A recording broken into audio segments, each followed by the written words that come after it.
Yo, this is Nez for the Noble Supply. Had an incredible time being home. Yeah, this was special, yo. This was one for the books. Probably the best weekend I had in a long time, yo. Fried fish from my hood. Man, I got it good. Crown fit with the wood. Man, I got it good. Man, before, all I wanted from the stove was your bowls. Now it's Cartier for sure. What's your takeaways from the performing in front of that 40,000? Well, I didn't perform in front of 40,000 because people were still coming in, but yo, I had a lot of great interaction with the people that was there, and it definitely looked like I had such a solid amount of people, and then I could see some people like spitting the words back word for word. It was a vibe, bro. It's an incredible feeling. Yeah.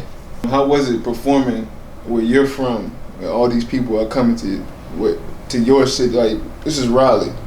This is the capital of North Carolina, but having everybody fly out to saying they coming to Raleigh for something downtown, how was that? I mean, it's wild, yo. I was just saying, like, you know, I'm in Raleigh. We in Dorothea Dix, used to be an insane asylum, by the way. You know what I'm saying? We in Dorothea Dix Park.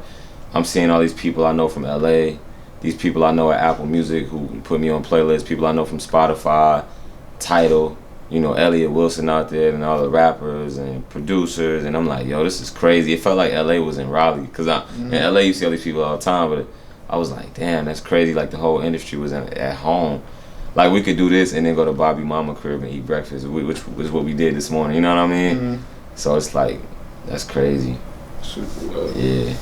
What was something that you a notable takeaway that you're gonna remember from this Dream Fest? Man, I gotta say, it's hard to say because so many good things happen, and I feel like I learned so much. I feel like I think I'm starting to learn the importance, especially with my pop-up shops. I'm learning more and more the importance of being present in front of people and like being personal with people. You know what I mean? Being personal with people is everything. Even like with merch, I'm realizing, I'm selling merch, and the truth is, people don't. It's the merch. People like the merch. It look good or whatever, but it's like that personal interaction that means everything. Like, I had a kid drive like an hour and a half from Fayetteville to Enloe just now. You know what I mean? He's like, yo, I just drove an hour and a half just to pull up, bro. He sent me a text later like, yo, like, cause I just gave him my number. You know what I'm saying? Make sure he got there safe. But he sent me a text later like, yo, I was riding dirty. He's like, my license expired. I just had to come get the merch. Like, and I'm like, man, that's love, you know. That's love. But that personal experience, I'm realizing that that's probably more important. You're selling that. You sell that. You know what I'm saying? Even with, like, I was telling my lawyer the other day, yo, you know, it's fire. We starting Heirs as a creative agency. People are coming in and they want to buy ideas from us. And I was like, yeah, man, I'm gonna have other people in place sometimes, and we'll have other people work on these projects. And he was like, bro, you're not selling ideas, you're selling you. He's like, people ain't coming to your company because your ideas are great, which that's tight. But he was like, it's really you. He's like, you're not gonna be able to just pass stuff off to other people. You know what I'm saying? Not this early, at least. People want me to be there to work on it. You know what I'm saying? So, you know, the personal experience is something that I feel like I learned a lot more about and cherished a lot more after this. You speaking on being present and how important the handoff is with the brand. Yeah. Speak to other smaller brands and speaking on the same thing you just said, how important it is to actually be in front, outside, and visual, not just on Instagram, like actually catering to the people who are following you and really down with what you're doing. It's everything. You gotta be shaking people's hands, and like, no longer are we in an era where you don't sell nothing but you, yo. That's why certain Instagrammers go so crazy, because they just know how to be in front of the camera the right way and consistently. It's just because they sell themselves. Yeah, bro. Some people don't even have a product to sell or like a talent to execute. Like, it's just, it ain't about that no more. It's like, yo, people just love you. If they love you, they gonna, you know, you put yourself out there enough, it'll be that type of thing. So I'm learning that as I go along. Okay. You know. Speaking to me, man, a lot of people at Dream Fest, we all gonna be able to share the same story. What sneaker did you destroy? You pass them over, bro. My man Seth at Nike, he gave me these right before the show. I went down there. They had me do like a little basketball training drill. I'm not that good at basketball, but it's funny. Like, they be calling me to come do like athletic stuff. They got a facility in Culver City. It's like a Nike athletic facility. It's fire, and I be going down there sometime. They have a showroom. They lace me with a bunch of clothes and shoes when I go. Last time I went, they gave me those electronic Nikes with the app, with the Tighten and Loosen. Nike Adapt. They gave me the Nike Adapts, and they gave me some Air Maxes, some Fire Air Max, and they gave me these. And I told them, I was like, oh, that go with my motocross jersey. I'm wearing that on stage, you know. But yeah, my first time wearing these was at Dreamville Fest, and this is how I turned. This is my first time wearing a shoe. Yeah, it's crazy. It's crazy. But it is kind of like a memory. The funny thing is, if I was really, really thorough, I would just leave them like this and just put them in my closet, just on like a moment type of thing. But I don't even know if I'm that nostalgic. You know what I'm saying? I think that's a great idea. It's almost like you came up with the idea of mudding out the Bentley truck. It's funny because I was saying how this is. I put on my Insta that this like Middle Child Part 2 with all the mud on the shoes and stuff. That's cool. Yeah, for real. What made you come up with the idea, like with mudding out the truck? How important, like what was the thought process behind that? Like for people who didn't really, it might went over their heads. Mm-hmm. What was the thought process? The first thing, whenever we talked about when Middle Child came about, Scott and Cole hit me. Scott is Cole's like main video person at Dreamville, and he did like ATM for Cole. He directed some other videos, but Scott hit me and was like. Or Scott and Cole both hit me, yo, we want a video, but the only idea they had was mud in the Bentley truck. Like, so they came with like, they was like, yo, we want to get the Bentley truck dirty. You know what I mean? And I was like, oh, that's tight. They was like, but we need a whole video treatment. So I wrote everything else around it. You know what I mean? Like, I was like, oh, if we do that, then we should do this, and this, you know. But yeah, it fell in, I ended up writing a whole treatment about Middle America and how like, I wrote a flip on Middle America about niggas like doing Middle America shit, like niggas in NASCAR, niggas mudding the Bentley truck, niggas hunting. Like it's just not regular. You know what I'm saying? Like it's the shit we seen this in high school. A lot of white kids hunting, even like it'd be like a Confederate flag in the back of the truck. And when we was in high school, culture shock. It's crazy. It wasn't until I left North Carolina. I went to like LA. I used to go to New York.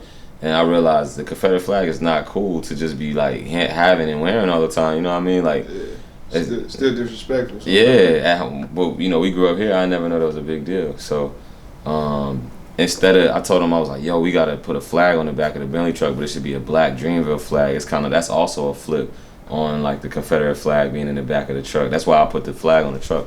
And it's like sliding around, you know. Yeah. So there's a lot of different little hidden things. Gems in there. A lot of little things in there. Okay, I like that. I'm gonna take you back to a freestyle you did. It was in high school. I think you was in high school. We was in like middle school. Oh man. And you was like, I take the crown off and stab you with the spikes on it. Tell me about that, Mez, and that era of Mez. Yeah. And how you grown since then. That was a battle rap, bro. That's when I was battling this dude Millie. Yeah, I just was like, man, I just wanted to win, bro. We bet a pair of Air Force Ones, and I let him keep them too. After the battle, I was like, you can keep them, bro. I just felt like that was more gutter anyway. But I really didn't want to take them from him in front of a bunch of people. You know what I'm saying? Yeah. It's a pair of whites, or what kind of brand new whites? Yeah, fresh whites. Yeah, we bet some white ones. I think we both wore white ones maybe that day, or we was talking about buying some, whatever. But yeah, I don't know, man. Since then, bro, that's like almost 10 years ago, dog. That's like something that's stained in my memory. Yeah. That phrase. What track did you put that on Long Live the King? Boy, you asking the wrong one. I don't know. I should know, but I don't. Speak to me about the first Long Live the King. It might be probably before the Optimus Prime helmet and stuff like that. Yes. Man, they played the song. I think they had a song called Effortless on there. They played that at my prom. They played that during my high school prom. I was like, yo. Speak on Effortless, brother. I think everybody in Raleigh still plays this song. That's crazy. To us, it's normal to play it. When's the last time you heard Effortless? It's been a long time, bro. It's been years. Wow. Yeah. You remember the last time you performed it? Oh, man, nah. That's crazy. That's the funny thing about music, bro. Especially because it could be out in the world and people could listen to it all the time. But for me, after I make something, I don't listen to it for a long time. Kind of disconnect? Yeah, I'm disconnected.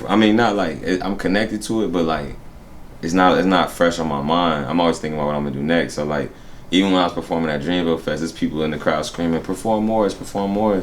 And to me, I'm like, man, I did that. That's like from 2014. Like, I got new music I'm about to put out and new music I'm working on, all this other stuff, and I'm kind of was with that. But they might have listened to that song yesterday. Yeah. But I definitely listened to the song yesterday. So, you know, I got to be smart about that too, and knowing and navigating what people are attached to. You know what I'm saying? How do you keep the balance of giving the fans what they want and giving off what you feel like you're ready to give them? Because you're giving them new stuff. Yeah. It's kind of probably like a tug and pull, hearing what somebody else want to hear, knowing where you want to go. Yeah, for sure, man. You know, you gotta listen to people, and I definitely don't want to be an artist who don't listen to what the fans gotta say. I feel like the first thing you gotta think about is what's gonna make you happy. You know what I mean? What's gonna keep you happy. You know what I mean? For me, it's growing and changing and keeping some of the same elements about me in the music, but growing and changing and this and that. Man, but I don't know. I guess there is a balance in a way. I'm always listening to what's new and what's current, what's going on in music, and like, let me see if I can blend that with what I love to do and what's natural for me. You know? Yeah. Like you just said, kind of like embracing the new and kind of growing as you progress through something. So, speak to me about how it is moving to the West, coming from the South. What was the culture shock for you? Yeah, it's mad different, yo. So different. First of all the food is Mexican food, like all of it, almost like 80% for real. I mean, it was fire though. Eventually it was fire, but at first I get there, I'm like, yo, everything got avocados on it, and like, I'm like, what is this, yo? I ain't understand, you know what I'm saying? And it's crazy because being out there so long, I messed around. I went vegan for like a year and a half. You know, I done changed my eating habits. I really don't eat much meat. If I do, it's gonna be fish most of the time. You know, sometimes I eat meat every now and then. I just feel like it's more of a plant-based kind of diet. And yeah, it's crazy, bro. Like, you know, I've been away like 4.5 years, so like that happened. I come back home and I'm like, man, some of the stuff I used to love to eat, I don't even be into like I would want to. Like, I want a cookout burger. I used to kill that every day, like, you know. But it's just a sign of growth. That's all it is. You know, you grow and change. And it's okay, you know. Correct. Yeah. So you just spoke on a Raleigh landmark. Tell the people who don't understand, they might be on the West and not understand how important cookout is to the city of Raleigh. I was trying to tell them, yo, some of the homies came to visit. I'm just like, yo, y'all don't even know. This used to be like the second party after the party. Everybody fresh. Everybody got the cars, like, you know.